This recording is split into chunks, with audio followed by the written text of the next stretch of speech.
9 sati i 34 minuta, još jednom želim dobro jutro, punu studiju kod nas vikendom i rado nas da je tako, nadam se da je tako vesela vikend atmosfera i u vašim domovima. Dobro jutro želimo najstrašnijim gostu iz Italije, Klaudio Taraško. Dobro jutro, došao. Gospođa Slavica Micić-Palilo, udruženje Dante Alighieri, društvo Dante Alighieri i poslovni čovjek Zoran Simjanović, kompozitor. Svi ovog jutra kod nas u televiziji je Zona. Nije vam bilo ni vama teško da verujem da ustanete jer se vredno radi već koliko, već nedelju dana i to u prostoru gradske opštine Pantele i škola animiranog crtanog filma. Ove godine malo su onako, što se organizatori tiče, nije nas podržala Republika, nije bilo neke pomoći sa strane, ali to kada je bila naša ekipa, moći i gledati da vidi, već su mogli vidjeti kroz naš informativni program, uopšte ne premećuje, delo je zaista lepo i organizovano. Organizzato bene la colonia, le istituzioni. Sì, oramai siamo qui da martedì come gruppo dall'Italia. Quel che abbiamo apprezzato moltissimo è l'accoglienza che abbiamo avuto, quindi un gran comitato di accoglienza, un bel benvenuto davvero, sono stati molto disponibili tutti quanti, c'è stata un'ottima organizzazione, grandi sforzi nonostante le difficoltà che comunque si sono incontrate nel mettere tutto insieme, nel raccogliere gente, nell'invitare poi gli esperti della loro materia, quindi è una cosa che abbiamo apprezzato moltissimo. Dakle, već od utorka smo ovde, čitava jedna grupa iz Italije, to su poznati crtači stripova i mislim da samo može da se pretpostavi koliko su organizatori za ovako dobru organizaciju napora učinili, jer vidim da su doveli svetske eksperte za tu oblast, stvarno može mnogo da se nauči, može jako da bude korisno i bilo bi lepo da se nastavi sa tom tradicijom. Sada nekako da posmatramo i filmove i crtane filmove, možda na prvi put ne bismo primetili i ne čujemo možda ovako sasvim svesnu muziku, ali kada je ne bi bilo one filmske muzike, onda bismo videli da nam nedostaje. Poseban jedan segment mogli ste da čuju ovi mladi ljudi, mladi animatori od gospodina Simjanovića, dakle ona primjenjena filmska muzika, ali ovoga puta muzika za crtane film.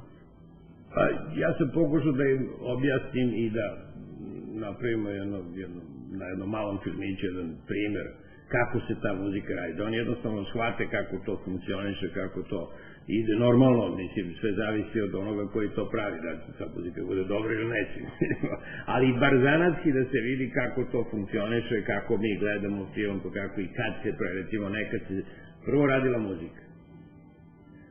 Sve Disneyove filmove prvo se napravi muzika u dogovoru sa rediteljem i sa animatorima, tačno po storyboardu, ono se piše, pa se onda ta muzika stavi na montažni sto, pa svaki akcent se obeležava, pa se broje kvadratići i onda se tako crtao. 12 kvadratića dok ne dođe ovo, pa 45 dok ne dođe ovo i tako se pravi crtani film. Danas sa kompjuterima može da se radi i obrnuto, znači prvo se napravi slika, pa se onda radi muzika, ali je i to je dosta ovako komplikovano i zahtevno za crtani film.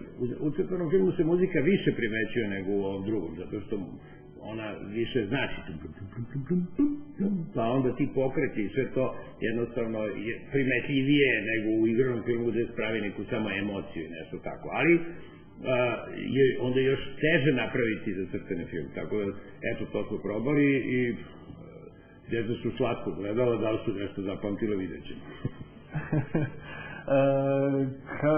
Kako je sada, da pitamo Klaudija, kako je s njegovog ugla, su li slično interesovanja možda mladih ovde, da li se, evo, čitaju slični stripovi, da li su slični junaci koji su ovde popularni u Italiji?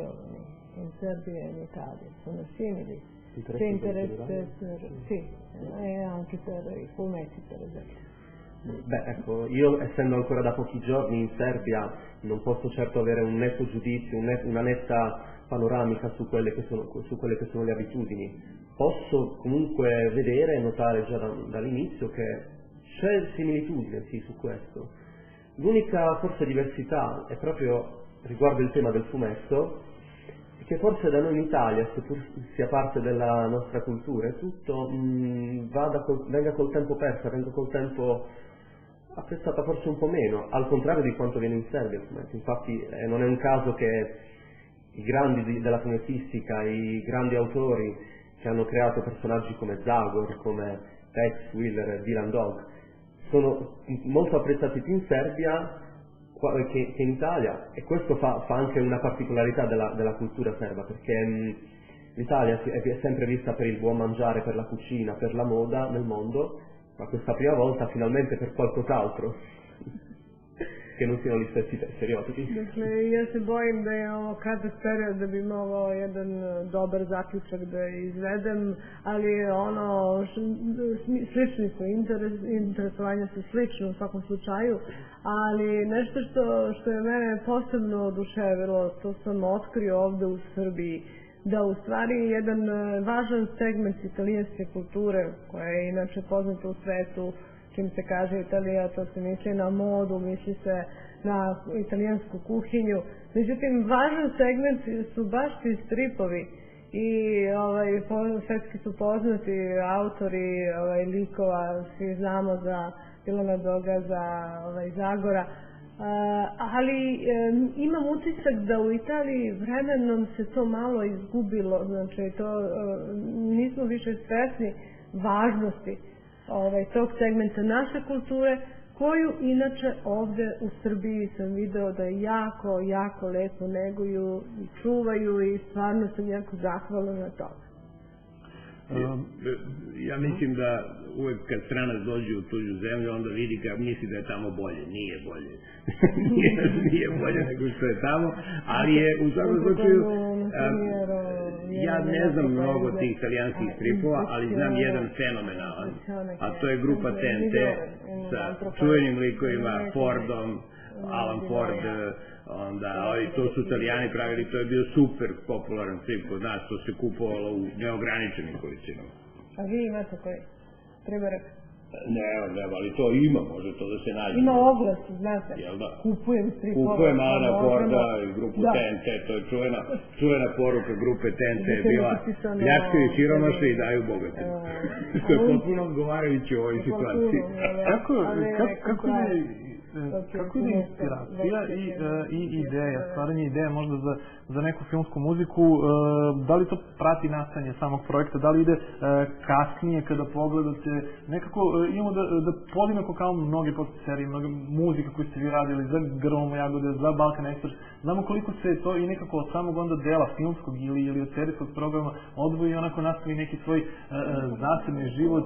S druge strane se još imamo i čitave koncerte, pa CD izdanja filmske muzike, znamo koliko se sluša Ennio Morricone, James Horner, ta izdanja gotovo da čitav jedan pravac muzike je postao zasebno filmska muzika.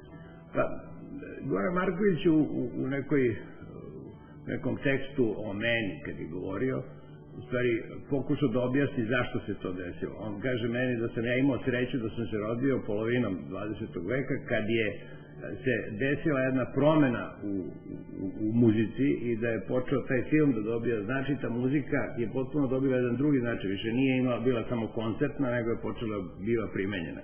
A ja sam opet imao sreću da sam počeo da sviram klavir sa 6 godina, pa sam onda počeo da sviram rock'n'roll sa 15 godina, tako da sam u celoj toj stvari se približio svemu tome i bio vrlo zgodan za primenjenu muziku.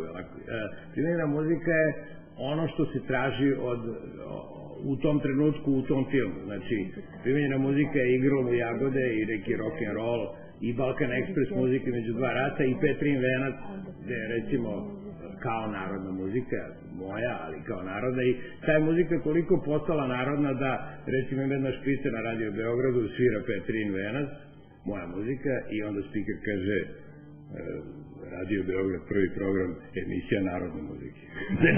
Ali to je najveći kompliment za kompozitora kad ti muzika postane narodna.